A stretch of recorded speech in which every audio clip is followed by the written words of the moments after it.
स्वागतिका ये गोटे समस्त को आतंक खेली देछि जिला न्यायालय परिसर रे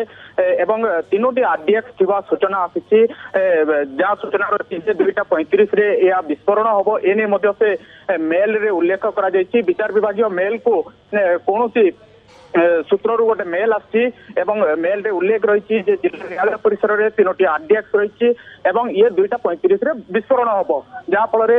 जिला न्यायालय परिसर रे देखा पूरा आतंक फैली विचार विभाग समस्त मजिस्ट्रेट कथा कहतु आईनजीवी कथा कहतु जो मैंने आसते कोर्ट परिसर जो बर्तमान बाहर कर दिया जाइए। कोर्ट परिसर संपूर्ण भाव में खाली करा जाइए एवं कोर्ट भितर पुलिस बर्तमान पहुंची डॉग स्क्वाड पहुंची जी रही बोमा निष्क्रिय दल पहुंची तन्न तन्न कर जांच करा किए मेल करछि एवं उद्देश्य या पछरे कौन रही जदि जना पड़ी ना किंतु विभिन्न